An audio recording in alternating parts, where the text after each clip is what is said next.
Another drug they don't tell you is a drug. It's a class 4 narcotic, alcohol. And the only warning they have on a bottle of alcohol is don't drink this if you're pregnant. Bullshit, that's how you got pregnant, number one.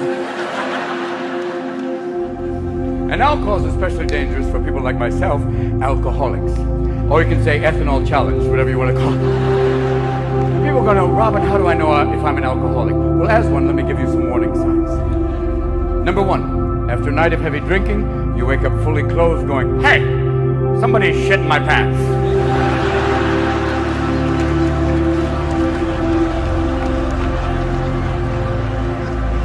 Number two, you have a couple of cocktails, you find yourself on the freeway going, what are these fuckers doing going the wrong way? Number two.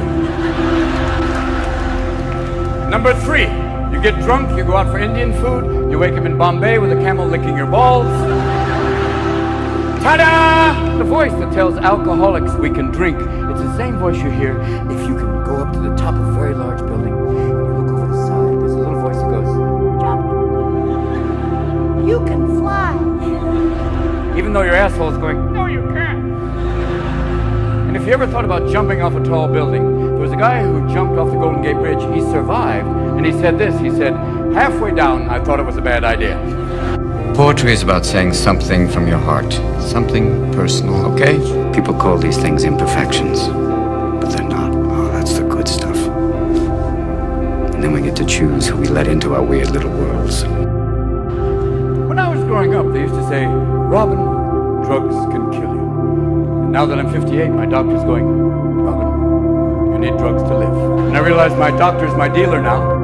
Drugs have side effects that go on for fucking days, like tendency to grow another head. Oh my God.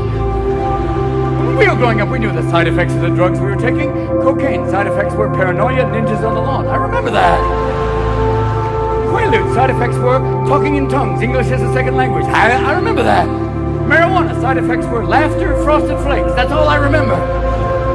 But now there are side effects which fucking rival the syndrome. There's a syndrome called restless leg syndrome. What the fuck is that? A tendency to break out in the river dance? Like, oh dear Christ! Grandma's got fucking restless leg syndrome! Take care, kids! I'm on my way to Dublin! Take care! What if one of your patients had died? What's wrong with death, sir? What are we so mortally afraid of? Why can't we treat death with a certain amount of humanity and dignity and decency and, God forbid, maybe even humor?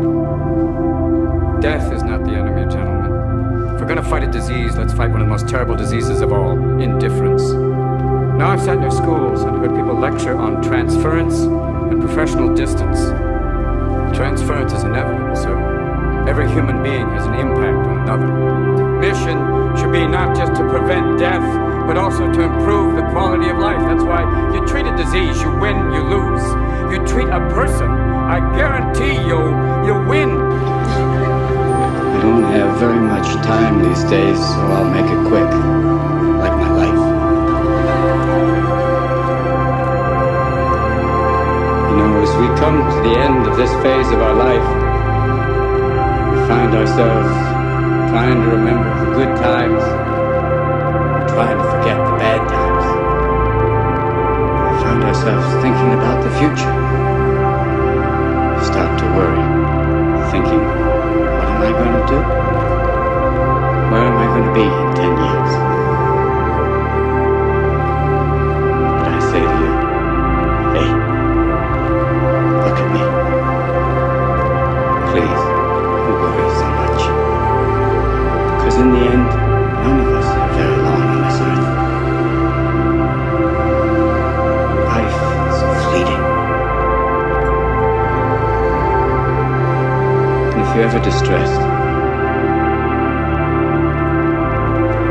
cast your eyes to the summer sky, where the stars are strung across the velvety night.